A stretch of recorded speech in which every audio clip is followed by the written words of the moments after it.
Hello guys, welcome to genuine PSC aspirant. So നമുക്കറിയാം secretariat assistant അതേപോലെ sub inspector of police എന്നതിൻ്റെയൊക്കെ mains and prelims syllabus ഇപ്പോൾ വന്നു കഴിഞ്ഞിട്ടുണ്ട് PSC. സോ നമുക്കതിനു വേണ്ടി ടാർഗറ്റ് പ്രിലിംസ് ബൈ May 10 എന്ന് പറയുന്ന ഒരു ഫ്രീ ഇനിഷ്യേറ്റീവാണ് ഞാനിപ്പോൾ തുടങ്ങാൻ ആഗ്രഹിക്കുന്നത്. അപ്പോൾ എന്താണ് ഈ ടാർഗറ്റ് പ്രിലിംസ് ബൈ May? അതിനെക്കുറിച്ച് നമുക്ക് നോക്കാം. അപ്പോൾ ആദ്യമേ ഈ വീഡിയോയിൽ എന്തൊക്കെയുണ്ടെന്ന് നോക്കാം. ആദ്യമേ പ്രിലിംസ് മെയിൻസ് സിലബസിനെ കുറിച്ച് ഒരു അനാലിസിസ്, പിന്നീട് എന്താണ് ഈ ടാർഗറ്റ് പ്രിലിംസ് ബൈ May എന്ന് പറയുന്ന ഫ്രീ ഇനിഷ്യേറ്റീവ്, പിന്നെ monthly plan until May 10, May 10 നമ്മുടെ പ്രിലിംസ് ഫുൾ കവർ ചെയ്യുന്ന രീതിയിലുള്ള ഒരു പ്ലാൻ ഞാൻ തയ്യാറാക്കിയിട്ടുണ്ട്. പിന്നീട് എന്തൊക്കെ സോഴ്സസ് ഇതിനകത്ത് ഉപയോഗിക്കുന്നുണ്ട് എന്നതിനെക്കുറിച്ചും പറയുന്നുണ്ട്.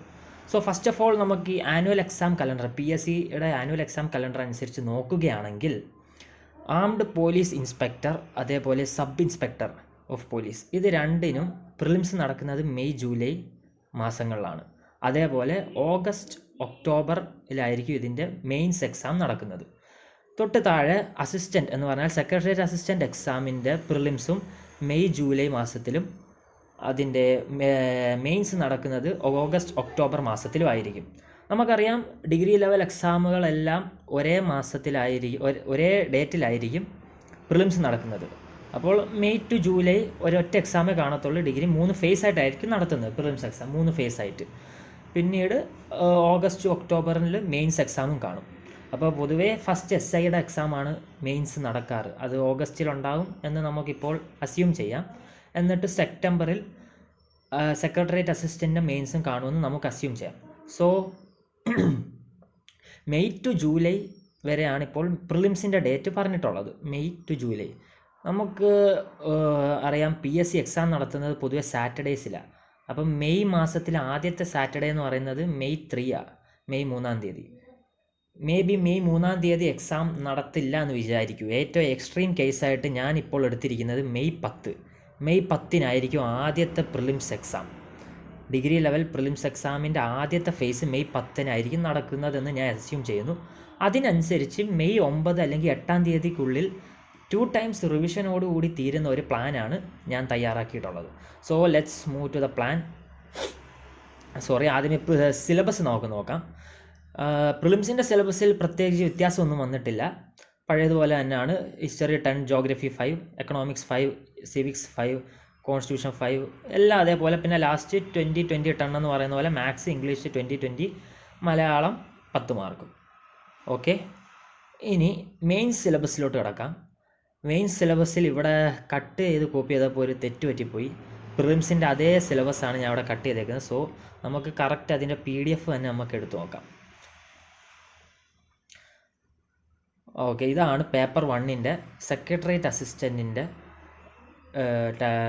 സിലബസ്. ഇവിടെ നോക്കുകയാണെങ്കിൽ ഹിസ്റ്ററി 7 മാർക്ക് ഇത് പ്രിലിംസിനകത്തുണ്ട്. ജോഗ്രഫി 7 മാർക്സ് പ്രിലിംസിലുണ്ട്. എക്കണോമിക്സ് 7 മാർക്സ് പ്രിലിംസിൽ കവറാവും. ലൈഫ് സയൻസ് എന്ന് പറയുന്ന ബയോളജി ഏരിയ കവറാവത്തില്ല. ഫിസിക്സ് 7 ഉണ്ട്. കെമിസ്ട്രി ഇത് 3 അല്ലാതെ പഠിക്കണം. ആർട്ട്, ലിറ്ററേച്ചർ, കൾച്ചർ 8 മാർക്സ് ഇത് നമ്മൾ ആൻഡ് സ്പോർട്സ്. അപ്പോൾ ഒരു മൊത്തത്തിൽ ഒരു 11 മാർക്കുണ്ട്. അത് നമ്മൾ പ്രിലിംസിൽ നിന്ന് തന്നെ പഠിച്ചെടുക്കേണ്ടതാണ്. Arts, sports and literature 11 mark. പിന്നെ കമ്പ്യൂട്ടറും പ്രിലിംസിലുണ്ടായിരുന്നു 6 മാർക്ക്.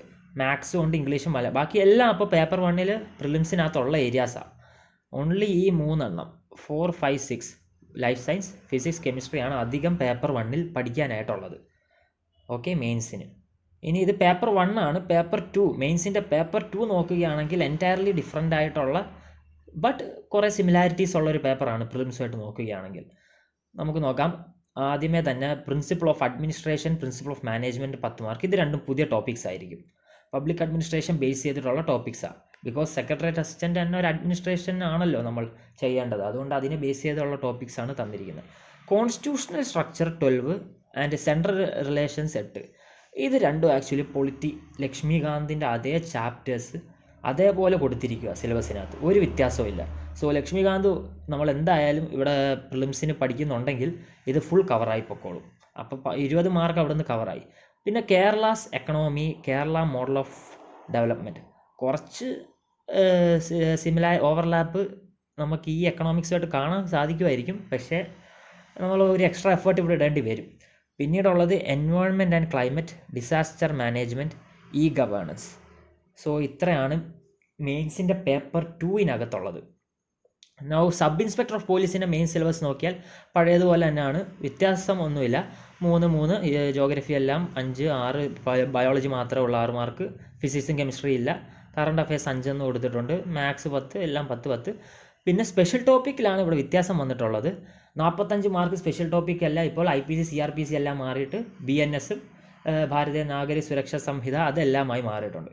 സോ അവിടെ ഒരു എക്സ്ട്രാ എഫേർട്ട് എല്ലാവർക്കും ഒരേപോലെ ഇടേണ്ടി വരും. അതാണ് ഒരു ഗുണം ഈ എക്സാമിൻ്റെ. കാരണം പണ്ട് പഠിച്ചുകൊണ്ടിരുന്ന വ്യക്തികൾക്കാണേലും ആസ്പിറൻസിനാണേലും ഇനി പുതുതായിട്ട് പഠിക്കുന്ന ആസ്പിറൻസിനാണേലും ഒരേപോലെ എഫേർട്ട് ഈ 45 മാർക്കിന് ഇടേണ്ടി വരും. എങ്കിൽ മാത്രമേ അവർക്ക് ഇത് ക്ലിയർ ചെയ്യാൻ സാധിക്കത്തുള്ളൂ. നമുക്കറിയാലോ ഇപ്പോൾ PSCയുടെ ലിസ്റ്റ് എല്ലാം ഷോർട്ട് ആയിക്കൊണ്ടിരിക്കുക. സോ ഒരു നല്ല റാങ്ക് വേണമെങ്കിൽ എന്തായാലും സ്പെഷ്യൽ ടോപ്പിക്ക് പഠിച്ചേ പറ്റത്തുള്ളൂ. ഇനി നമുക്ക് നോക്കാം എന്താണ് ഈ ടാർഗറ്റ് പ്രിലിംസ് ബൈ May. ഞാൻ ഒരു ഫ്രീ ഇനിഷ്യേറ്റീവ് ഉണ്ടെന്ന് പറഞ്ഞല്ലോ. എന്താണ് ഈ സംഭവം? ഒന്നാമത്തെ കാര്യം, ഇതൊരു ഫ്രീ ഇനിഷ്യേറ്റീവ് ആയിരിക്കും.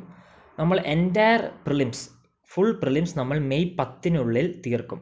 എന്ന് പറഞ്ഞാൽ May 8 ഞാൻ വെച്ചിരിക്കുന്ന ഡേറ്റ്. May 8-നുള്ളിൽ തീർത്ത് May 10 ആയിരിക്കും നമ്മുടെ first phase of prelims exam എന്ന് അസ്യൂം ചെയ്തുകൊണ്ടാണ് ഞാൻ ഈ ഒരു സിലബസ് ഈ ഒരു ടൈം ടേബിൾ ഉണ്ടാക്കി വെച്ചിട്ടുള്ളത്. മന്ത്ലി പ്ലാൻ 2 ടൈം റിവിഷൻ ഈ മന്ത്ലി പ്ലാനിനകത്ത് നടക്കും.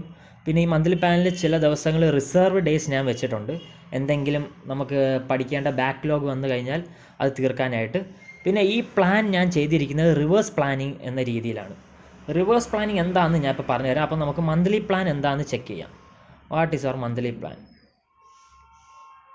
ഓക്കെ, അപ്പോൾ ജനുവരി തൊട്ടാണ് സ്റ്റാർട്ട് ചെയ്യുന്നത്. നമുക്കിനി അറിയാം, ഇപ്പോൾ ഇന്ന് തന്നെ ഒരു 18 ഞാൻ ഇന്ന് വീഡിയോ എടുക്കുമ്പോൾ ഇന്ന് 18 സോ പൊതുവേ ഒരു പ്ലാൻ ഉണ്ടാക്കുമ്പോൾ നമ്മളെല്ലാം ഫ്രണ്ടിൽ നിന്നാണല്ലോ സ്റ്റാർട്ട് ചെയ്യുന്നത്. ജനുവരി, അപ്പോൾ ഇനി 20 തൊട്ട് സ്റ്റാർട്ട് ചെയ്യാം, അങ്ങനെയാണല്ലോ പൊതുവെ സ്റ്റാർട്ട് ചെയ്യുന്നത്. പക്ഷേ ഞാൻ സ്റ്റാർട്ട് ചെയ്തിരിക്കുന്നത് റിവേഴ്സ് പ്ലാനിങ് ആണ്. റിവേഴ്സ് പ്ലാനിങ് എന്ന് പറഞ്ഞാൽ നമ്മുടെ എക്സാം May 10-നായിരിക്കുമെന്ന് ഞാൻ ഊഹിക്കുന്നു.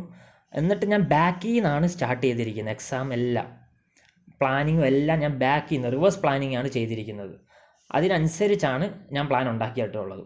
ഇപ്പോൾ നോക്കുകയാണെങ്കിൽ ഈ ടൈം ടേബിളിൽ ലാസ്റ്റ് ഡേയ്സിൽ ഹിസ്റ്ററി, ആർട്ട് ആൻഡ് കൾച്ചർ, പിന്നെ മാത്സ്, മലയാളം, കറണ്ട് അഫയേഴ്സ്, ഈ ഏരിയാസൊക്കെ ഭയങ്കര ഫാക്ച്വൽ ആയിരിക്കും അല്ലേ. ഫാക്ച്വൽ ആയിട്ടുള്ള കണ്ടൻറ്റാണ് ഈ സബ്ജക്ട്സിലുള്ളത്. സോ നമ്മൾ പെട്ടെന്ന് മറന്നു പോകാൻ സാധ്യതയുള്ള സാധനങ്ങൾ ഏറ്റവും ലാസ്റ്റ് റിവൈസ് ചെയ്യുന്ന രീതിയിലാണ് ഞാൻ ഈ ഒരു പ്ലാൻ ഉണ്ടാക്കിയിരിക്കുന്നത്. എന്നിട്ട് കൺസെപ്ച്വൽ ആയിട്ടുള്ള പൊളിറ്റി, ജോഗ്രഫി, എക്കണോമി ഒക്കെ ഞാൻ ആദ്യമേ തന്നെ വെച്ചിട്ടുണ്ട്. ഇതിപ്പോൾ ഇതെന്താ സംഭവം എന്ന് ഞാൻ കറക്റ്റായിട്ട് പറഞ്ഞുതരാം. അപ്പം ഞാൻ ബാക്കിൽ നിന്നുള്ള പ്ലാനിങ് ഞാൻ എങ്ങനെയാണ് ചെയ്തതെന്ന് പറഞ്ഞുതരാം. ആദ്യമേ തന്നെ ഏപ്രിൽ മാസത്തിൽ ഞാൻ ഫസ്റ്റ് സ്റ്റാർട്ട് ചെയ്തത് ആർട്ട് ആൻഡ് കൾച്ചർ. ബാക്കിൽ നോക്കുവാണെങ്കിൽ ആർട്ട് ആൻഡ് കൾച്ചർ 2 വീക്സ് ഞാൻ വെച്ചിട്ടുണ്ട് ആർട്ട് ആൻഡ് കൾച്ചറിന് വേണ്ടി. അത് കഴിഞ്ഞിട്ട് തൊട്ട് മുന്നേ നടക്കുന്നത് ഹിസ്റ്ററി ആയിരിക്കും. അതിന് ഞാൻ 2 വീക്സ് ഞാൻ സെറ്റ് ചെയ്ത് വെച്ചിട്ടുണ്ട്. ലാസ്റ്റ് ഈ ഒരു 3 ദിവസം റിസർവ് ഡേ ആയിട്ടും വെച്ചിട്ടുണ്ട്. കാരണം നമ്മൾ പഠിച്ചുകൊണ്ട് വരുന്ന സമയങ്ങളിൽ നമുക്കറിയാം എന്തെങ്കിലും ബാക്ക്ലോഗ് വരാൻ സാധ്യതയുണ്ട്. ചില ദിവസങ്ങളിൽ നമുക്ക് പഠിക്കാൻ പറ്റത്തില്ല, വീട്ടിൽ ചില പ്രശ്നങ്ങൾ അല്ലെങ്കിൽ വേറെ പരിപാടി, അതൊക്കെ കാരണം നമ്മൾ എന്തെങ്കിലും വിട്ടുപോയിട്ടുണ്ടെങ്കിൽ അത് തീർക്കാനായിട്ട് 3 ദിവസം ഞാൻ റിസർവ് ഡേ ആയിട്ടും വെച്ചിട്ടുണ്ട്. ഇനി അടുത്ത ഞാൻ മാർച്ചിൽ എന്തൊക്കെയാണ് സെറ്റ് ചെയ്തതെന്ന് പറഞ്ഞാൽ സയൻസ് ആൻഡ് ടെക്കിന് ഒരു 5 ദിവസവും കമ്പ്യൂട്ടറിന് 2 ദിവസമേ ഞാൻ വെച്ചിട്ടുള്ളൂ. ഓക്കെ, പിന്നെ കേരള ജോഗ്രഫി, പിന്നെ സിവിക്സ്, അതിൻ്റെ മുകളിലോട്ട് പോവുകയാണെങ്കിൽ geography, world geography, Indian geography, economy, polity, ഈ രീതിയിലാണ് ഞാൻ പ്ലാൻ തയ്യാറാക്കിയിട്ടുള്ളത്. ഓക്കെ, അപ്പം ഞാൻ ചെയ്തത് റിവേഴ്സ് പ്ലാനിങ് ആണ്. ബാക്കിൽ നിന്നാണ് ഞാൻ സ്റ്റാർട്ട് ചെയ്തത്. അതിൻ്റെ റീസൺ എന്താണെന്ന് ഇപ്പം കറക്റ്റായിട്ട് ഞാൻ പറഞ്ഞുതരാം. ഫസ്റ്റ് ഓഫ് ഓൾ ഞാൻ ഈ പ്ലാൻ സ്റ്റാർട്ട് ചെയ്യാൻ ഉദ്ദേശിക്കുന്നത് 20-ാം തീയതി തൊട്ടാണ് സ്റ്റാർട്ട് ചെയ്യുന്നത്. ഓക്കെ, അപ്പം 20-ാം തീയതി തൊട്ട് 26-ാം തീയതി വരെ PYQ വീക്ക് ആയിരിക്കും. എന്ന് പറഞ്ഞാൽ previous year questions full analyse ചെയ്യണം. അത് ഞാൻ എൻ്റെ ഒരു ഗ്രൂപ്പ് ഞാൻ സ്റ്റാർട്ട് ചെയ്തിട്ടുണ്ട്. അതിനകത്ത് ഞാൻ PYQ പല ടെലഗ്രാം ചാനലിൽ നിന്ന് കിട്ടിയ ഡോക്യുമെൻറ്റ്സ് ഞാൻ അതിനകത്ത് എടുത്തിട്ടിട്ടുണ്ട്. അപ്പോൾ നിങ്ങൾക്കത് നോക്കി സബ്ജക്റ്റ് വൈസ് ഞാൻ ഇട്ടിട്ടുണ്ട്. സബ്ജക്റ്റ് വൈസ് ഈ ഒരു വീക്കിനുള്ളിൽ PYQs 2021 തൊട്ട് ഉള്ളതും അതേപോലെ കഴിഞ്ഞ ഒരു വർഷത്തെ PYQ സെപ്പറേറ്റ് ഞാൻ ഇട്ടിട്ടുണ്ട്. അത് നിങ്ങൾ അനലൈസ് ചെയ്യണം. എന്തുകൊണ്ട് അനലൈസ് ചെയ്യുന്നതെന്ന് പറയുന്നത്, എന്തുകൊണ്ടാണ് ഞാൻ ഇത് അനലൈസ് ചെയ്യാൻ പറയുന്നത് പിന്നീട് പറഞ്ഞുതരാം. ഓക്കെ, സോ നമ്മുടെ പ്ലാൻ അനുസരിച്ച് കറക്റ്റ് നമ്മൾ പഠിക്കാൻ അപ്പോൾ തുടങ്ങുന്നത് 27-ാം തീയതി തൊട്ടാണ്, മൺഡേ. 27-ാം തീയതി തൊട്ട് ആദ്യത്തെ 2 ആഴ്ച പൊളിറ്റി ആയിരിക്കും. കാരണം പൊളിറ്റി ഒരു കൺസെപ്ച്വൽ ആയിട്ടുള്ളൊരു സബ്ജക്റ്റാണ്. അപ്പം ഞാൻ അത് വെച്ച് സ്റ്റാർട്ട് ചെയ്യാമെന്ന് വിചാരിച്ചു. അത് ലാസ്റ്റ് വരെ വെക്കണ്ട, കൺസെപ്ച്വൽ ആയിട്ടുള്ള സബ്ജക്ട്സ് ആദ്യമേ പഠിച്ച് തീർത്താൽ നമ്മുടെ മൈൻഡിൽ അത് കുറേ നാൾ നിൽക്കുകയും ചെയ്യും. അങ്ങനെ ഞാൻ പൊളിറ്റി ഫസ്റ്റ് 2 വീക്സ് എടുത്തു. പിന്നീട് അടുത്ത 2 വീക്സ് ഞാൻ ജോഗ്രഫിയാണ് എൻ്റെ മന്ത്ലി പ്ലാനിൽ ഞാൻ സെറ്റ് ചെയ്തേക്കുന്നത്. അതിനകത്തും വേൾഡ് ജോഗ്രഫിയും ഇന്ത്യൻ ജോഗ്രഫിയും ഉള്ളു. കേരള ജോഗ്രഫി ഞാൻ മാറ്റി വെച്ചിട്ടുണ്ട്. അതിൻ്റെ കാരണം അതും കൂടെ കേരള ജോഗ്രഫിയും കൂടെ ആയി കഴിഞ്ഞാൽ ഭയങ്കര ബൾക്കായി പോകും പഠിക്കാൻ, അത് കുറച്ച് പാടായിരിക്കും. സോ ഞാൻ കേരള ജോഗ്രഫി പിന്നീടലത്തേക്ക് മാറ്റി വെച്ചു. ദെൻ നെക്സ്റ്റ് വീക്കിൽ എക്കണോമിയാണ് നമ്മൾ പഠിക്കുന്നത്. എക്കണോമിക്ക് ഞാൻ 1 വീക്കേ കൊടുത്തിട്ടുള്ളൂ, കാരണം അത്രേ ഉള്ളൂ അത് പഠിക്കാൻ, 1 വീക്ക്. പിന്നെ സിവിക്സ് സിവിക്സ് എന്ന് പറയുമ്പോൾ അറിയാമല്ലോ, കേരള ഗവേണൻസും എല്ലാം കൂടെ ചേർന്ന് വരുന്നത്. അതിന് ഞാൻ 2 വീക്സ് വെച്ചിട്ടുണ്ട് സിവിക്സിന്. അപ്പോഴത്തേക്കും തന്നെ മാർച്ച് 16 2 വീക്സ്. അപ്പോൾ ഇപ്പോൾ നമ്മളൊരു 4 സബ്ജക്റ്റോളം പഠിച്ചു. ഇനി ഞാൻ തൊട്ടടുത്തൊരു വീക്കിൽ ഞാൻ കേരള ജോഗ്രഫി മാത്രം ഇട്ടിട്ടുള്ളൂ. പക്ഷേ ഇത് വളരെ ചെറിയൊരു ടോപ്പിക്കാണ് ഈ കേരള ജോഗ്രഫി ആ വീക്കിൽ. കാരണം ഞാൻ വേറൊന്നും കൊണ്ടല്ല ആ ഒരു ടോപ്പിക്ക് മാത്രം ഇട്ടത്. ആ വീക്കിൽ നിങ്ങൾ കേരള ജോഗ്രഫിയുടെ കൂടെ നിങ്ങളുടെ ഇതൊരു റിസർവ് വീക്കായിട്ട് കാണണം. Okay, reserve week. ബിക്കോസ് എന്തെങ്കിലുമൊക്കെ ബാക്ക്ലോഗ് ഈ 4 സബ്ജക്ട്സിൽ നിന്ന് വന്നിട്ടുണ്ടെങ്കിൽ അത് തീർക്കാൻ വേണ്ടിയുള്ള ഒരാഴ്ചയായിട്ടാണ് ഞാൻ ഇതിട്ടിരിക്കുന്നത്. മനസ്സിലായോ? അത് തീർക്കാൻ വേണ്ടിയിട്ടുള്ള ഒരാഴ്ചയായിട്ടാണ് ഞാൻ ഇപ്പോൾ ഇതിട്ടിരിക്കുന്നത്, ഈ ഒരു റിസർവ് വീക്ക്. കേരള ജോഗ്രഫിയും കൂടെ പഠിക്കണം, ബട്ട് അതൊരു ചെറിയ സബ്ജക്റ്റാണ്. ദെൻ കംസ് നെക്സ്റ്റ് വീക്കിൽ ഞാൻ ഒരു 5 ഡേയ്സ് സയൻസ് ആൻഡ് ടെക്കിനും 2 ഡേയ്സേ കമ്പ്യൂട്ടറിന് വെച്ചിട്ടുള്ളൂ. 2 ഡേയ്സ് കൊണ്ട് തീർക്കാവുന്നേ ഉള്ളൂ കമ്പ്യൂട്ടർ. പിന്നീട് ഞാൻ നോക്കുമ്പോൾ അടുത്ത കുറച്ചുകൂടെ കൺസെപ്ച്വൽ ആയിട്ടുള്ള സാധനങ്ങൾ മാറി പിന്നെ ഫാക്ച്വൽ ആയിട്ടുള്ള സബ്ജക്ട്സാണ് ഹിസ്റ്ററി. അത് ഞാൻ ലാസ്റ്റിലേക്ക് വെച്ചു, കാരണം അതാകുമ്പോൾ പഠിക്കുന്ന കാര്യങ്ങൾ തലയിൽ നിൽക്കുകയും ചെയ്യും. ലാസ്റ്റ് അത്തരത്തിലുള്ള ഫാക്ച്വൽ കാര്യങ്ങൾ ലാസ്റ്റ് പഠിക്കുന്നത് നല്ലത്. പിന്നെ ആർട്ട് ആൻഡ് കൾച്ചറിന് ഒരു 2 വീക്സ് ഞാൻ വെച്ചിട്ടുണ്ട്. പിന്നെ ഒരു 3 ഡേയ്സ് റിസർവ് ഡേ. അത് എന്തെങ്കിലും വിട്ടുപോയിട്ടുണ്ടെങ്കിൽ പഠിക്കാനായിട്ടാണ് 3 ഡേയ്സ് റിസർവ് ഡേ. അപ്പോൾ ഇതോടുകൂടി നമ്മുടെ ഈ 27-ാം തീയതിയോടുകൂടി നമ്മുടെ ഫസ്റ്റ് റിവിഷൻ തീർന്നു. നമ്മൾ ഒരു വട്ടം ഫുൾ പ്രിലിംസിൻ്റെ സബ്ജക്ട്സ് അനലൈസ് ചെയ്ത് കഴിഞ്ഞു. അനലൈസ് അല്ല, പഠിച്ചു കഴിഞ്ഞു. ഇനി അടുത്ത നോക്കുക, ഈ പറയുന്ന പോലെ അടുത്ത നമ്മൾ തേഴ്സ്ഡേ മെയ് 1-ാം തീയതി പൊളിറ്റി ഫുൾ 1 ടൈം റിവിഷൻ. അന്നത്തെ ദിവസം ഫുൾ പൊളിറ്റി. ഈ 1 ടൈം റിവിഷൻ എന്ന് പറയുമ്പോഴും നിങ്ങൾ ആലോചിക്കണം, ഇത്രയും പേജസ്. ഇപ്പോൾ പൊളിറ്റി എനിക്ക് തോന്നുന്നു 400ഓളം പേജുള്ള ബുക്കാണ്. 400ഓളം പേജുള്ള കണ്ടൻറ്റുള്ള ബുക്കാണെങ്കിൽ ഒരു ദിവസം കൊണ്ട് അത് റിവിഷൻ ചെയ്യാൻ പറ്റില്ല. സോ നമ്മൾ പഠിക്കുന്നതോട് കൂടി തന്നെ നമ്മൾ ഷോർട്ട് നോട്ട്സ് ഉണ്ടാക്കി തുടങ്ങണം. എന്ന് പറഞ്ഞാൽ നമ്മൾ ഈ നോട്ട്സ് ഉണ്ടാക്കുമ്പോൾ കൺസെപ്ച്വൽ ആയിട്ടുള്ള കാര്യങ്ങളല്ല ഉണ്ടാക്കേണ്ടത്. ചില ഫാക്ച്വൽ കാണുമല്ലോ പൊളിറ്റിക്കകത്ത് തന്നെ. ഇപ്പം നിയമസഭയിൽ എത്ര പേര്, കോൺസ്റ്റിറ്റ്യൂവൻ്റ് അസംബ്ലിയിൽ അന്ന് എത്ര പേരുണ്ടായിരുന്നു, അങ്ങനത്തെ 279 മെമ്പേഴ്സ്. പിന്നെ ഡിസംബർ 9 എന്ത് നടന്നു, 1946, അങ്ങനെ ഇല്ല ഇയേഴ്സ്, ഫാക്ട്സ്, അതൊക്കെ ഒരു നോട്ടാക്കി വെച്ച് കഴിഞ്ഞാൽ ഈ ലാസ്റ്റ് 1 ഡേ റിവിഷനിൽ അത് മാത്രം പഠിക്കുക. അതേപോലെ ജോഗ്രഫിക്കും നോട്ട് ഉണ്ടാക്കി വെക്കുക, എക്കണോമിക് ഉണ്ടാക്കുക, സിവിക്സ് ഒരേ ദിവസം തീർക്കുക. സയൻസ് ആൻഡ് ടെക്കും കമ്പ്യൂട്ടറും ചെറിയ സബ്ജക്ട്സ് ആയതുകൊണ്ട് അത് രണ്ടും ഒരു ദിവസം തീർക്കുക. ആർട്ട് ആൻഡ് ലിറ്ററേച്ചർ പിന്നീട് തീർക്കുക. ഹിസ്റ്ററി അതിനുശേഷം 1 പേജർ നോട്ട്സ് വെച്ച് പഠിക്കുക. പിന്നെ മാത്സ്, മലയാളം, ഇംഗ്ലീഷ് അതുമെല്ലാം ഒന്ന് റിവൈസ് ചെയ്ത് വെക്കുക. കറണ്ട് അഫയേഴ്സ് അതും നിങ്ങൾ ലാസ്റ്റ് ഡേയിലേക്ക് വെക്കുക. പിന്നെ 9-ാം തീയതി ഒന്നുകൂടെ ഞാൻ റിസർവ് ഡേ ആയിട്ട് ഇട്ടിട്ടുണ്ട്, കാരണം എന്തെങ്കിലും വിട്ടുപോകാൻ സാധ്യത ഉണ്ടല്ലോ. അപ്പോൾ അത് ആ ദിവസം പഠിക്കുക. എന്നിട്ട് നമ്മൾ അസ്യൂം ചെയ്തിരിക്കുന്ന ഡേറ്റ് എന്ന് പറയുന്നത് 10-ാം തീയതി ആയിരിക്കും നമ്മുടെ ആദ്യത്തെ degree prelims first phase exam. ഇതെൻ്റെ ഒരു അസംഷൻ മാത്രമാണ്. അതിനനുസരിച്ച് ഏറ്റവും എക്സ്ട്രീം കേസിൽ എങ്ങാനും 10-ാം തീയതി വന്നാൽ എങ്ങനെ നമുക്കിത് തീർക്കാൻ പറ്റും, ഈ പ്രിലിംസ് എങ്ങനെ തീർക്കാൻ പറ്റും എന്നുള്ളൊരു പ്ലാനാണ് ഞാൻ ഇതിലൂടെ അവതരിപ്പിക്കുന്നത്. ഇനി ഇത് കഴിഞ്ഞാൽ പിന്നീട് നമ്മൾ നേരെ മെയിൻസ് പഠിച്ചു തുടങ്ങുക.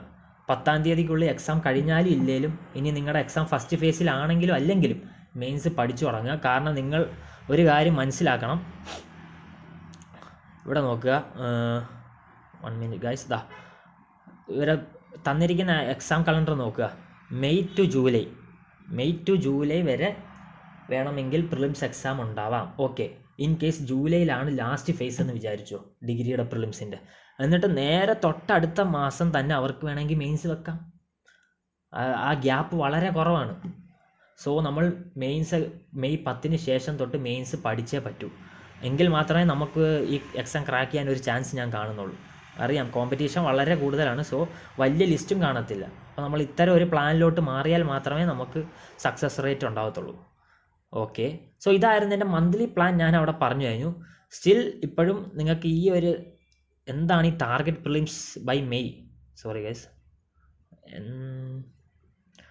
എന്താണ് ഈ ടാർഗറ്റ് പ്രിലിംസ് ബൈ മെയ് എന്ന് പറയുന്ന സംഭവം ഇപ്പോഴും എന്താണെന്ന് നിങ്ങൾക്ക് മനസ്സിലായി കാണത്തില്ല. ബട്ട് മന്ത്ലി പ്ലാൻ മനസ്സിലായി എന്ന് ഞാൻ വിചാരിക്കുന്നു. ഇനി എങ്ങനെയാണ് ഇത് വർക്ക് ചെയ്യുന്നതെന്ന് ഞാൻ പറഞ്ഞുതരാം. ഫസ്റ്റ് ഓഫ് ഓൾ ഞാൻ ആദ്യമേ ഒരു ജെനുവിൻ PSC ആസ്പിറൻറ്റ് എന്ന് പറയുന്ന ഒരു പബ്ലിക് ചാനൽ ഞാൻ ഫോം ചെയ്തിട്ടുണ്ട്. ഈ പബ്ലിക് ചാനലിൻ്റെ ലിങ്ക് ഞാൻ എൻ്റെ ഡിസ്ക്രിപ്ഷനിലും ഫസ്റ്റ് കമൻ്റായിട്ട് ഞാൻ പിൻ ചെയ്ത് വെച്ചേക്കാം. ജെനുവിൻ PSC ആസ്പിറൻറ്റ്, നിങ്ങൾ ഈ ഗ്രൂപ്പിലോട്ട് ജോയിൻ ചെയ്യുക. എന്നിട്ട് ഈ ഗ്രൂപ്പിൽ ഞാൻ 2 വേറെ ഗ്രൂപ്പിൻ്റെ ലിങ്ക് ഇട്ട് വെച്ചേക്കും. ഒന്നെന്ന് പറയുന്നത് ടോപ്പിക്സ് ജെനുവിൻ PSC ആസ്പിറൻറ്റ് എന്ന് പറയുന്ന ഗ്രൂപ്പാണ്. ഇതിനകത്ത് ഞാൻ എൻ്റെ PYQs അതെല്ലാം ടോപ്പിക്കായിട്ട് സ്ട്രാറ്റജീസ്, യൂട്യൂബ് ലിങ്ക്സ്, പിന്നെ സിലബസ് ഡീകോഡിങ് എല്ലാം ഞാൻ ടോപ്പിക്കായിട്ട് ഞാൻ ഇതിനകത്തിട്ടിട്ടുണ്ട്, ടോപ്പിക്സ് എന്ന് പറയുന്ന ഗ്രൂപ്പിനകത്ത്. ദെൻ വേറൊരു ഗ്രൂപ്പിൻ്റെ ലിങ്കും കാണും, ടാർഗറ്റ് പ്രിലിംസ് ബൈ മെയ് എന്ന് പറയുന്ന ഗ്രൂപ്പ്. ഈ ഗ്രൂപ്പിലും കൂടെ നിങ്ങൾ ജോയിൻ ആവുക. ഓക്കെ, അപ്പോൾ ഈ ടോപ്പിക്സ് എന്ന് പറയുന്ന ഗ്രൂപ്പ് ഇങ്ങനെ ആയിരിക്കും. അത് എടുക്കുമ്പോൾ ഇങ്ങനെ ഒരു പ്ലാൻ ഓഫ് ടാർഗറ്റ് പ്രിലിംസ് എന്നൊക്കെ പറഞ്ഞൊരു ഫേസ് ആയിരിക്കും ഓപ്പൺ ആയി വരുന്നത്. ഓക്കെ, അതും കൂടെ ഞാൻ കാണിച്ചിട്ടുണ്ടെന്നേ ഉള്ളൂ എന്താ ഉദ്ദേശിക്കുന്നത്. ഇനി ഈ ടാർഗറ്റ് പ്രിലിംസ് ബൈ മെയ് എന്ന് പറയുന്ന ഗ്രൂപ്പിൽ ഞാൻ എന്താ ചെയ്യുന്നതെന്ന് പറഞ്ഞാൽ, ഞാൻ നിങ്ങൾക്ക് ഡെയിലി ഓരോ ടാർഗറ്റ് തരും. ഫോർ എക്സാമ്പിൾ ഇപ്പോൾ നോക്കുക, നമ്മുടെ 1ാമത്തെ ദിവസം പൊളിറ്റിയാണ് നമ്മൾ പഠിക്കുക നമ്മുടെ മന്ത്ലി പ്ലാൻ അനുസരിച്ച്. 20 ജനുവരിക്ക് നമ്മൾ തുടങ്ങുമെന്ന് വിചാരിക്കുക. ഇത് 20 ജനുവരിക്ക് നമ്മൾ തുടങ്ങത്തില്ല, പക്ഷേ വിചാരിക്കുക ഡേ 1 20 ജനുവരിയാണെന്ന്. അപ്പം ഞാൻ ഇങ്ങനെ ഇടും, എന്തൊക്കെ ടാർഗറ്റ് ഇന്ന് പഠിച്ചെടുക്കണം. പൊളിറ്റി കണ്ടൻറ്റ് റാങ്ക് ഫയലാണ് നമ്മൾ ഉപയോഗിക്കുന്നത് കേട്ടോ, അതിൽ നിന്ന് പഠിച്ചെടുക്കുക. അല്ലെങ്കിൽ പിന്നെ നിങ്ങൾക്ക് ലക്ഷ്മികാന്ത് ഉപയോഗിക്കാം, അതെല്ലാം നിങ്ങളുടെ ഇഷ്ടം. റാങ്ക് ഫയലാണ് ഞാനിപ്പോൾ ഒരു ഇൻഡെക്സ് വെച്ച് പഠിക്കാൻ വേണ്ടി എടുത്തേക്കുന്നത്. ഓക്കെ, പൊളിറ്റി കണ്ടൻറ്റ് പഠിക്കുക. എന്നിട്ട് ഞാൻ മാത്സ്, മലയാളം, ഇംഗ്ലീഷ് അത് മിനിമം ഡെയിലി 2 hours കൊടുക്കണം നിങ്ങൾ. ഈ 3 സബ്ജക്റ്റിന് മിനിമം 2 hours, മാക്സിമം എത്ര ആയാലും കുഴപ്പമില്ല. പിന്നെ റിവിഷൻ. ഇങ്ങനെ എൻ്റെ ഒരു ടാർഗറ്റ് മാറി തിരിഞ്ഞൊക്കെ ഇരിക്കും. ഓക്കെ, ഇപ്പോൾ ഇത് ഞാൻ ഒരു എക്സാമ്പിൾ പോലെ ഉണ്ടാക്കിയേക്കുന്ന ടാർഗറ്റാണ്.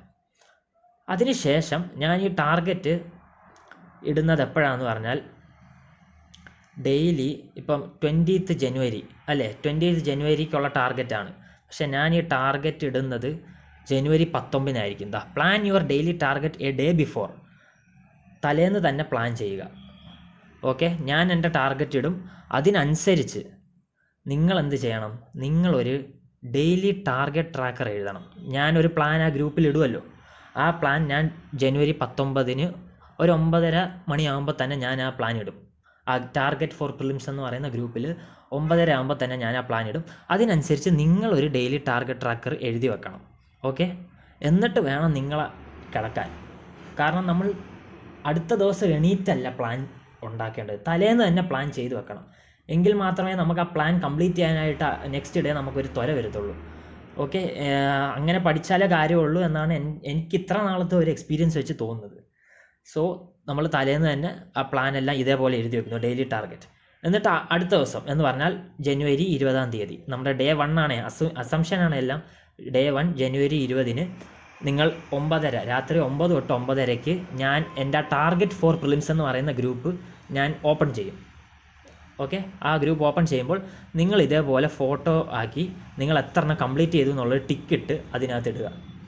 ഇപ്പോൾ ഇത് നോക്കുവാണെങ്കിൽ ഞാൻ അന്നത്തെ ദിവസം പൊളിറ്റി പഠിച്ചു, മാത്സ് പഠിച്ചു, മലയാളം പഠിച്ചു, ഇംഗ്ലീഷ് പഠിച്ചില്ല, അത് ഞാൻ വെട്ടിട്ടിട്ടുണ്ട്. MCQ ചെയ്തു, റിവിഷൻ ചെയ്തു, എല്ലാം അപ്പോൾ ഇതേപോലെ ഇടുക. അപ്പോൾ നമുക്കും ഒരു അക്കൗണ്ടബിലിറ്റി ആവും, നമ്മൾ പഠിക്കുന്നുണ്ട് എന്ന് വേറൊരാൾ കാണുന്നുണ്ടെന്നുള്ള രീതിക്ക്. ചുമ്മാ നമ്മൾ ഇതേപോലെ ഡെയിലി ട്രാക്കർ എഴുതി നമ്മളത് ചെയ്യാതിരിക്കത്തില്ല, നമ്മൾ ചെയ്യും. കാരണം ഇത് നമ്മൾ ആ ഗ്രൂപ്പിൽ ഇടുന്നുണ്ടല്ലോ, ഒരു അക്കൗണ്ടബിലിറ്റിക്ക് വേണ്ടിയാണ് ഞാൻ ഈ ഒരു ഗ്രൂപ്പ് ഇങ്ങനെ സ്റ്റാർട്ട് ചെയ്തിരിക്കുന്നത്. അതാകുമ്പം എല്ലാവരും ഇതേപോലെ അവരുടെ ഡെയിലി ട്രാക്കേഴ്സ് ഇടുമ്പോൾ നമുക്ക് ആ കോമ്പറ്റീഷൻ്റെ ലെവൽ എത്ര ഉണ്ടെന്നും കൂടെ മനസ്സിലാവും. സോ ഇതാണ് ഞാൻ ടാർഗറ്റ് പ്രിലിംസ് ബൈ മെയ് എന്ന് പറയുന്ന ഒരു പുതിയ ഇനിഷ്യേറ്റീവ് കൊണ്ട് ഉദ്ദേശിക്കുന്നത്. ഓക്കെ ഗൈസ്, അപ്പം എല്ലാ ദിവസവും ഇപ്പോൾ 20-ാം തീയതി ജനുവരിക്കാണ് ടാർഗറ്റ് എങ്കിൽ നമ്മളത് 19-ാം തീയതി 19th തന്നെ നമ്മൾ ടാർഗറ്റ് ഇടുന്നതായിരിക്കും 9:30ക്ക്. അതിനുശേഷം നിങ്ങൾ നിങ്ങളുടെ ഡെയിലി ട്രാക്കർ എഴുതുക. ഡെയിലി ട്രാക്കർ എഴുതിയതിന് ശേഷം എന്ത് ചെയ്യണം, അടുത്ത ദിവസം ഇരുന്ന് പഠിക്കുക. എന്നിട്ട് ആ 20th ജനുവരി 9-നും 9:30-ക്കിടയിലും നിങ്ങൾ ആ പ്ലാൻ ഇടുക. ഇനി അടുത്ത ദിവസത്തേക്ക് ഞാൻ 20-ാം തീയതി ജനുവരി 9:30ക്ക് അടുത്ത പ്ലാൻ ഇടും. അതിനനുസരിച്ച് നിങ്ങൾ 21-ലേക്ക് പഠിക്കുക. ഓക്കെ, ഇതാണ് എൻ്റെ ഒരു ഉദ്ദേശിക്കുന്ന ഒരു പ്ലാൻ.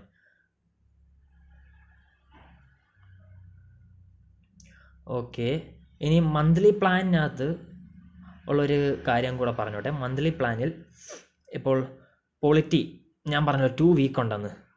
അപ്പം നിങ്ങളത് 30 പേജസ് ഡെയിലി പഠിക്കേണ്ടി വരും. പോളിറ്റി 2 ആഴ്ച കൊണ്ട് നമുക്ക് തീർക്കണം. അതിപ്പോൾ ലക്ഷ്മികാന്ത് പഠിച്ചാലും ഇതേ അവസ്ഥ തന്നെ ആയിരിക്കും. പോളിറ്റി 30 പേജസ് ഉണ്ട് ഡെയിലി വീക്ക്ലി. പിന്നെ ജോഗ്രഫി, വേൾഡ് ഹിസ്റ്ററിയും ഇന്ത്യൻ ഹിസ്റ്ററിയും കൂടെ മാത്രം ചേർത്ത് 40 പേജസ് ഡെയിലി പഠിക്കണം. എങ്കിലേ 2 ആഴ്ച കൊണ്ട് തീരൂ. Economics 14 page, civics 32, Kerala geography 20, പിന്നെ science and tech 37, computer 30 pages, history അതും വേൾഡ്, ഇന്ത്യൻ, കേരള 3 കൂടെ ചേർത്ത് 35 പേജസ്, പിന്നെ art, literature, culture, sports 22 pages.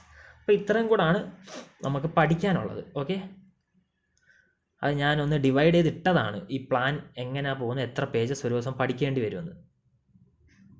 അപ്പോൾ നിങ്ങൾ ചോദിക്കുന്നുണ്ടാവും ഇത് എവിടെ നിന്നാണ് നമ്മൾ പഠിക്കാൻ പോകുന്നതെന്ന്. ഈ ഒരു മന്ത്ലി പ്ലാൻ ഉണ്ടല്ലോ, അതിൻ്റെ സോഴ്സും കൂടെ ഞാൻ പറഞ്ഞുതരാം. ഞാനിപ്പോൾ ഇവിടെ ഉപയോഗിക്കുന്നത് എൻട്രിയുടെ PSC പഠന സഹായം എന്ന് പറയുന്ന ഒരു ബുക്കുണ്ട്, 3 വോളിയത്തിൽ വരുന്ന. അതാണ് ഞാനിവിടെ ഉപയോഗിക്കുന്ന ബുക്ക്, സോഴ്സ്, മെയിനായിട്ട് ഉപയോഗിക്കുന്ന സോഴ്സ്. നിങ്ങൾക്ക് വേണമെങ്കിൽ ലക്ഷ്യയുടെ ഡിഗ്രി റാങ്ക് ഫയൽ ഉപയോഗിക്കാം, അല്ലെങ്കിൽ വേറെ ടാലൻറ്റിൻ്റെ ഉണ്ടെങ്കിൽ അങ്ങനെ ഉപയോഗിക്കാം, നിങ്ങളുടെ ഇഷ്ടം. ഞാനിപ്പോൾ ഉപയോഗിക്കുന്ന ഇതാണ്. സോ അതിനെ ബേസ് ചെയ്താണ് ഞാൻ ഡിവൈഡ് ചെയ്ത് പേജസ് ഇട്ടിരിക്കുന്നത്. എന്നിട്ട് ഞാൻ നിങ്ങളോടൊരു കാര്യം പറഞ്ഞായിരുന്നല്ലോ, ഇവിടെ ഡെയിലി ഞാൻ താണ്ട പ്ലാൻ ഇങ്ങനെ പറയുന്നു, ടാർഗറ്റ്സ് ടു ബി അച്ചീവ്ഡ്. അതിനകത്ത് polity content from rank file എന്ന് പറയുന്നതിൻ്റെ കൂടെ തന്നെ ഞാൻ താഴെ ഒരു ഫോട്ടോയും കൂടി ഇടും. ഇതാണ്ട്, അതാണ് ഈ ഫോട്ടോ. ഇതാണ്ട് എല്ലാ ദിവസവും ഞാൻ ഇടും ഇതേപോലെ. ഈ ഫോട്ടോ ആക്ച്വലി പറയുന്ന എൻട്രി പ്രിലിംസിൻ്റെ ഇൻഡെക്സ് പേജാണ്. അപ്പോൾ ഇപ്പം ഡേ 1 ജനുവരി 20 അതായിരുന്നല്ലോ നമ്മൾ അസംഷനായിട്ട് എടുത്തത്. ജനുവരി 20 പൊളിറ്റി കണ്ടൻറ്റ് എന്തൊക്കെയാണ് പഠിക്കേണ്ടതെന്ന് പറഞ്ഞാൽ ഞാൻ പേജസ് വൈസ് ഡിവൈഡ് ചെയ്തിട്ടുണ്ട്. നിങ്ങളൊന്ന് പഠിച്ചാൽ മാത്രം മതി. ഇത്രയും ഏരിയാസ് പഠിക്കണം. ഇത് ഇത്രയും കറക്റ്റ് ഒരു 35 പേജ് എന്തോ ഉണ്ട്, 35 22 പേജോ സംതിങ് എത്ര കണ്ടോ ഉണ്ട്. സോ അങ്ങനെ വേണം നിങ്ങൾ പഠിക്കാൻ കറക്റ്റായിട്ട്. ഞാൻ എല്ലാ ദിവസവും എത്ര പൊളിറ്റി പഠിക്കണം, എത്ര ഹിസ്റ്ററി, അങ്ങനെ കറക്റ്റ് മന്ത്ലി പ്ലാൻ അനുസരിച്ച് ഞാൻ ഇട്ടുകൊണ്ടിരിക്കും. ഓക്കെ, അവിടെയും നമ്മുടെ ഒരു സംശയം എന്ന് പറഞ്ഞാൽ പലരും ചോദിക്കുന്നുണ്ട്, ഈ 30 പേജസ് വെച്ച് പഠിക്കണോ? 1 മിനിറ്റ്. ഈ 30 പേജസ് ഡെയിലി 30 പേജസ് തീർക്കാൻ പറ്റുമോ? 40 പേജസ് പറ്റുമോ? 14 പേജസ് പറ്റുമോ എന്നൊരു ചോദ്യമുണ്ട്. അറിയാം, പലരും പല ജോലിയും ചെയ്യുന്നവരുണ്ടാകാം, ഈ എക്സാമിന് വേണ്ടി സൈഡായിട്ട് വേറെ ജോലി ചെയ്ത് പഠിക്കുന്നവരുണ്ടാകും. അങ്ങനെ പല പ്രശ്നങ്ങളുമുള്ള വ്യക്തികളാണ്. അവരോട് എനിക്ക് പറയാനുള്ളത്, ഇമ്പോർട്ടൻസ് ഓഫ് PYQ എന്നതാണ് എനിക്ക് പറയാനുള്ളത്. കാരണം ഞാൻ പറഞ്ഞല്ലോ, PYQ ആണ് നമ്മുടെ ആദ്യത്തെ ഒരു വീക്ക്. നമ്മുടെ ആദ്യത്തെ ഒരു വീക്ക് ഫുൾ നമ്മുടെ മന്ത്ലി പ്ലാൻ ഒന്ന് എടുത്തോട്ടെ. ഞാൻ നേരത്തെ പറഞ്ഞില്ലായിരുന്നു എന്തുകൊണ്ടാണ് PYQ വീക്ക് എത്ര ഇമ്പോർട്ടൻ്റ് ആവുന്നതെന്ന്. അതാണ്ട് ഈ ഒരു ഫസ്റ്റ് വീക്ക് ഫുൾ PYQ ആണ്. അപ്പോൾ ഈ ഒരു വീക്കിൽ ഞാൻ ആ ടോപ്പിക്സ് ഗ്രൂപ്പ് എന്ന് പറയുന്ന എൻ്റെ ചാനലിനകത്ത് ഞാൻ PYQ സബ്ജക്റ്റ് വൈസ് ഞാൻ എടുത്തിടും. നിങ്ങൾ ആ PYQ ഫുൾ അനലൈസ് ചെയ്യുക. പഠിക്കണ്ട, കണ്ടൻറ്റ് പഠിക്കണ്ട, അനലൈസ് ചെയ്യുക. എന്നിട്ട് ഏത് ഏരിയാസിൽ നിന്നും ആ കൂടുതൽ ക്വസ്റ്റ്യൻസ് വരുന്നതെന്ന് മനസ്സിലാക്കുക. അതിനുശേഷം നമ്മൾ നേരെ പഠിക്കേണ്ട കണ്ടൻറ്റ് ഉണ്ടല്ലോ, ഇപ്പോൾ ഈ പറയുന്ന 50 പേജ് അല്ലെങ്കിൽ 30 പേജൊക്കെ ഞാൻ പറയുന്നില്ല ഇവിടെ, 30 പേജ് 40 പേജൊക്കെ, അതൊക്കെ 40 പേജൊന്നും പഠിക്കേണ്ടി വരത്തില്ല. കൂടിപ്പോയാൽ ഒരു 20 അല്ലെങ്കിൽ 25 അത്ര പേജ്. ഇതൊക്കെ 30 ആണെങ്കിൽ അതൊരു 15 പകുതിയായിട്ട് കുറയ്ക്കാൻ പറ്റും. കാരണം നമുക്ക് മനസ്സിലാവും ഏത് ഏരിയാസിൽ നിന്ന് ക്വസ്റ്റ്യൻ വരുന്നത്. അല്ലാതെ റാങ്ക് ഫയൽ ഫുൾ പഠിച്ചിട്ട് പോയി എഴുതുക എന്ന് പറയുന്നത് അതൊരിക്കലും നടക്കത്തില്ല. അങ്ങനെ ഒരു പ്ലാൻ ഇട്ട് കഴിഞ്ഞാൽ അത് തീരൂല. അത് എനിക്കും അറിയാം, അതൊരിക്കലും പ്രാക്ടിക്കൽ അല്ലാന്ന് എനിക്ക് നന്നായിട്ട് അറിയാം. അതുകൊണ്ടാണ് ഞാൻ പറഞ്ഞത്, ആദ്യത്തെ ഒരു വീക്ക് ഫുൾ PYQ നമ്മൾ പഠിക്കുന്നു, അനലൈസ് ചെയ്ത് പഠിക്കുന്നു.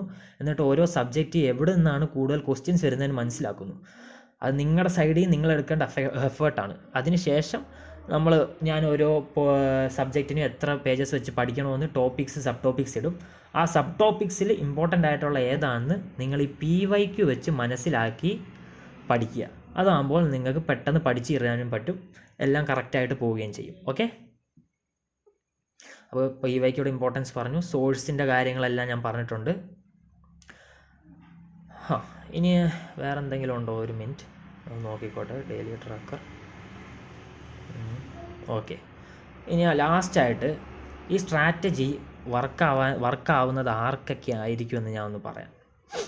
ഒന്നാമത്തെ കാര്യം, നമ്മളിപ്പം ഡിഗ്രി കഴിഞ്ഞ് ആദ്യമായിട്ട് ഒരു കോമ്പറ്റേറ്റീവ് എക്സാമിന് വേണ്ടി പഠിക്കുന്ന ഒരു വ്യക്തി, അത് PSC ആയിക്കോട്ടെ അല്ലെങ്കിൽ SSC ആയിക്കോട്ടെ, PSC ആയിക്കോട്ടെ, SSC ആയിക്കോട്ടെ, അല്ലെങ്കിൽ UPSC ആയിക്കോട്ടെ, എന്തിന് പഠിക്കുന്ന ഒരു വ്യക്തിയായാലും ആദ്യമായിട്ട് പഠിക്കാൻ പോകുന്ന ഒരു വ്യക്തിയാണെങ്കിൽ ആ വ്യക്തിക്ക് ഇത് മനസ്സിലാവില്ല. ഈ സ്ട്രാറ്റജി എന്താണെന്ന് മനസ്സിലാവില്ല, അത് കറക്റ്റായിട്ട് ഫോളോ ചെയ്യാൻ പറ്റത്തില്ല. കാരണം എന്ന് പറഞ്ഞാൽ ഞാൻ പറഞ്ഞല്ലോ, ആദ്യത്തെ വീക്ക് PYQ ആണ് നമ്മൾ നോക്കുന്നത്. അപ്പോൾ PYQ വെറുതെ നോക്കുന്ന, ഇപ്പോൾ പുതുതായിട്ട് വരുന്ന ഒരു കുട്ടി PYQ നോക്കിയാൽ ഒന്നും മനസ്സിലാവില്ല. ചിലപ്പോൾ ഇത് ഏത് സബ്ജക്റ്റാണെന്ന് പോലും മനസ്സിലാവത്തില്ല PYQ. സോ എൻ്റെ ഈ സ്ട്രാറ്റജി വർക്ക് ചെയ്യുന്നത് ഒരു വട്ടമെങ്കിലും മര്യാദയ്ക്ക് PSCയോ അല്ലെങ്കിൽ SSCയോ അല്ലെങ്കിൽ UPSCയോ പഠിച്ച ഒരു വ്യക്തിക്ക് ഈ സ്ട്രാറ്റജി വർക്കാവാൻ സാധ്യതയുള്ളൂ. കാരണം ക്വസ്റ്റ്യൻസ് ഏത് സബ്ജക്റ്റിൽ നിന്നാണെന്നെങ്കിലും മനസ്സിലാവണമല്ലോ. അതുകൊണ്ടാണ് ഞാൻ പറഞ്ഞത്, അത് PYQ നോക്കിയാലേ മനസ്സിലാവും. പിന്നെ ഇതിനകത്ത് ഞാൻ ഇനി വീക്ക്ലി പ്ലാനും ഇടും. ഇതിപ്പോൾ മന്ത്ലി പ്ലാനാണല്ലോ ഡിസ്കസ് ചെയ്തത്. വീക്ക്ലി പ്ലാനിൻ്റെ ഒരു വീഡിയോ ഞാൻ ചെയ്യുന്നതായിരിക്കും. അതേപോലെ ഡെയിലി പ്ലാനും ഒരു വീഡിയോ ഞാൻ ചെയ്യുന്നുണ്ട്. അത് 27-ാം തീയതിക്ക് മുന്നേ, കാരണം 27-ാം തീയതി ജനുവരിയാണ് നമ്മൾ സ്റ്റാർട്ട് ചെയ്യാൻ ഉദ്ദേശിക്കുന്നത്. 27-ാം തീയതി ജനുവരിക്ക് മുന്നേ തന്നെ ഞാൻ അതിട്ടിരിക്കും. പിന്നെ എനിക്കൊരു കാര്യം പറയാനുള്ളത്, ഇതിപ്പോൾ PSC ആസ്പിറൻസിൻ്റെ കാര്യം ഞാൻ പറഞ്ഞു. ഇനി UPSC കുട്ടികൾ ആരെങ്കിലും ഇത് കാണുന്നുണ്ട്, UPSC ആസ്പിറൻസ് ഇത് കാണുന്നുണ്ടെങ്കിൽ അവരോട് എനിക്ക് പറയാനുള്ളത്, അവർക്ക് മെയ് 22-ന് പ്രിലിംസ് എക്സാം ഉണ്ട് UPSCയുടെ. അപ്പോൾ അവർ ബാക്കി സബ്ജക്ട്സ് എല്ലാം സെയിം ആയിരിക്കും, പൊളിറ്റി, എക്കണോമിക്സ് എല്ലാം നിങ്ങൾ പഠിക്കുന്ന രീതിയിൽ തന്നെ പഠിക്കുക. പക്ഷേ നിങ്ങൾ ഡെയിലി ഒരു 2 hours എങ്ങനെയെങ്കിലും മലയാളം, ഇംഗ്ലീഷ്, മാത്സ് നിങ്ങൾക്ക് CSAT ഉണ്ടെന്നറിയാം, സ്റ്റിൽ മലയാളവും ഇംഗ്ലീഷും അതിനൊരു 2 hours ഡെയിലി കണ്ടെത്തുക. അല്ലാതെ ഈ എക്സാം ക്രാക്ക് ചെയ്യുന്ന അത്ര എളുപ്പമൊന്നുമല്ല. മലയാളം ഇംഗ്ലീഷിനും കൂടെ 2 hours ഡെയിലി കണ്ടെത്തി പഠിക്കുക. രണ്ടും കൂടെ മാനേജ് ചെയ്യുന്നവരുണ്ടെങ്കിൽ അങ്ങനെ ചെയ്യുക. ഓക്കെ, സോ എല്ലാവരും 27-ാം തീയതി ജനുവരി 27 ജനുവരി തന്നെ ഈ ടാർഗറ്റ് പ്രിലിംസ് ബൈ May എന്ന് പറയുന്ന ഇനിഷ്യേറ്റീവ് സ്റ്റാർട്ട് ചെയ്യും. സോ നിങ്ങൾ നിങ്ങളുടെ ഫ്രണ്ട്സിനൊക്കെ ഇത് ഷെയർ ചെയ്യുക.